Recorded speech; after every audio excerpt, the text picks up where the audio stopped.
xasan cabdulle ciyow oo ka mid ah qurba joogta Soomaaliyeed kuna sugan dalka Mareykanka ayaa soo dhaweeyay waraysi dhawaan uu siiyay xildhibaan ka mid ah xildhibaanada baarlamaanka dowlad goboleedka Hirshabelle TV-ga Africa Cable waxaana xildhibaankaasi lagu magacaabay Sharmaarke Xasan Ganay waxa uu ka hadlay arrimo la xiriira safarada madaxweyne cusub uu ku maro dalalka caalamka iyo ka maqnaashaha caasimadda Jowhar golaha wasiirada oo aan ku shaqeynin caasimadda ayaa amuuro kale oo la xiriira gudoomiyaha baarlamaanka dowlad goboleedka Hirshabelle xasan cabdulle ciyow oo loo yaqaan xasan haykal waxa uu tilmaamay in xildhibaankani uu mudan yahay in la siiyo abaalmarin waxaana uu ku dhiirigeliyay xildhibaanada dhigiisa in ay markaasi u shaqeeyaan ummadda reer Hirshabelle kana shaqeeyaan xaqiiqda iyo wacyiga jira xilligan waa kan xasan cabdulle ciyow xasan haykal oo ka hadlaya arrimahaasi iyo arrimo kale haddaan nahay jaaliyadda Hirshabelle ee North America qaasatan magaalada Minneapolis Minnesota St. Paul iyo Minneapolis areadooda ninka la dhahayo Sharmaarke oo baarlamaanka ku jiro waraysiga ka qaaday hadaladiisa aad iyo aad oo la dhacnay su'aalahaadana aad iyo aad ayaa loo maaragtay inoo kaafiyeen sababtoo wacyiga jiro xanuunka jiro arrimaha jiro nin kastoo waxgarad ah waa u jeedaa waxa socdo shaqayn la'aanta kalsooni la'aanta xafiis la'aanta baarlamaankii oo shaqaynaynin madaxweynihii oo shaqaynaynin mashaariic aan la fulinaynin ummadii waxbarashadii iyo caafimaadkii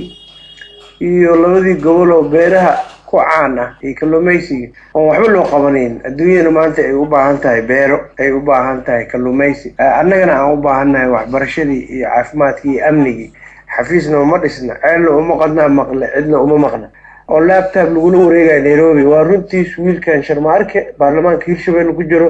aad ugu faraxsanahay dhalinyaro aqoontan iyo kartidan iyo aqligan leh inay ku jiraan baarlamaanka Hirshabelle waa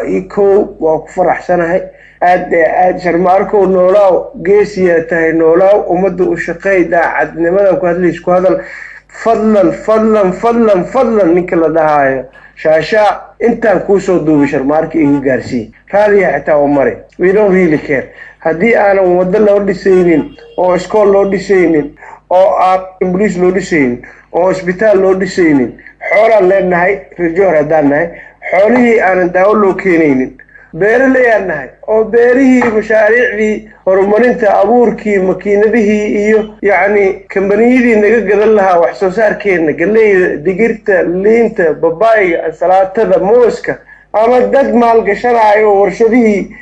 fruitiska soo saari lahaa loo soo raadinaynin ama daawadii cayayaanka oo beeraha oo aan loo keenaynin Sharmaarke kale waa inuu ka hadlaa oo soo baxaa doonaqaatama wiilkan sadacado u hadlay nintiisa daryeela mid kale ku daro Hirshabelle ninkii u shaqeey waaye banaadir muxuu u sheegaa fargelin uu ku hayaa qaawan fadaaxa waxa uu filan foolxumada Jowhar taalo kuraasta in laga qaato baarlamaanka Hirshabelle ee hoteelada meelaha si u joogeen leeyahay iska baxa kuraas ma hayno Sharmaarke noolaaw adigoo kale geesina Allah ka soo bixiyo fadlan my brother shaasha hadda daacad tahay oo waraysigaadii aad la yeelatay xildhibaan Sharmaarke oo ka yahay inaad dhaliilaha jira aad muujiso ummadaan ka soo bilaabato